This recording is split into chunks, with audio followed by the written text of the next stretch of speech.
നമസ്കാരം, third eye ന്യൂസിലേക്ക് സ്വാഗതം. നമ്മളുടെ ശരീരത്തിലെ പ്രധാനപ്പെട്ട അവയവങ്ങളിലൊന്നാണ് കരൾ. 500-ലധികം അവശ്യ പ്രവർത്തനങ്ങളും നിർവഹിക്കുന്ന കരൾ ഭക്ഷണത്തെ ഊർജ്ജമാക്കി മാറ്റുകയും രക്തത്തിലെ വിഷാംശങ്ങൾ നീക്കം ചെയ്യുകയും ചെയ്യും. എന്നാൽ കരൾ സംബന്ധമായ രോഗങ്ങൾ തിരിച്ചറിയുക എന്ന് പറയുന്നത് വളരെ ബുദ്ധിമുട്ടാണ്. അങ്ങനെ ലക്ഷണങ്ങൾ ഒന്നും തന്നെ ഇത് തുടക്കത്തിൽ കാണിക്കാറില്ല. അതിനാൽ തന്നെ പലപ്പോഴും കരൾ രോഗങ്ങൾ നമ്മൾ അവസാന ഘട്ടത്തിലായിരിക്കും തിരിച്ചറിയാറുള്ളത്. എന്നാൽ കരൾ സംബന്ധമായ രോഗങ്ങൾ ഇനി കൈ നോക്കി കണ്ടെത്താൻ സാധിക്കും. അതെ, ആദ്യം ശ്രദ്ധിക്കേണ്ടത് നമ്മുടെ നഖങ്ങളാണ്. വിരലുകളുടെ അറ്റം വീർത്ത് നഖങ്ങൾ സ്പൂൺ പോലെ പുറത്തേക്ക് വളഞ്ഞു നിൽക്കുന്ന അവസ്ഥയാണ് നെയിൽ ക്ലബിംഗ്.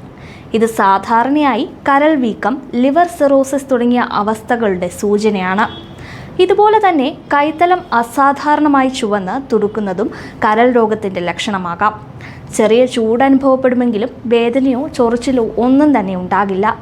ചില പഠനങ്ങൾ പറയുന്നത് കരൾ വീക്കമുള്ളവരിൽ ഏകദേശം 23% പേർക്കും ഈ ലക്ഷണം കാണപ്പെടാറുണ്ടെന്നാണ്. നഖത്തിൻ്റെ ഭൂരിഭാഗവും വെളുത്ത നിറത്തിൽ കാണപ്പെടുന്നതും ടെറി നെയിൽസ് എന്ന അവസ്ഥയാണ്. കരൾ രോഗമുള്ളവരിൽ ഇത് സാധാരണയായി കാണപ്പെടാറുമുണ്ട്. ഇത്തരത്തിൽ എന്തെങ്കിലും ലക്ഷണങ്ങൾ നിങ്ങളുടെ ശ്രദ്ധയിൽപ്പെട്ടാൽ ഉടൻ തന്നെ ആരോഗ്യ വിദഗ്ധരെ സമീപിക്കുക.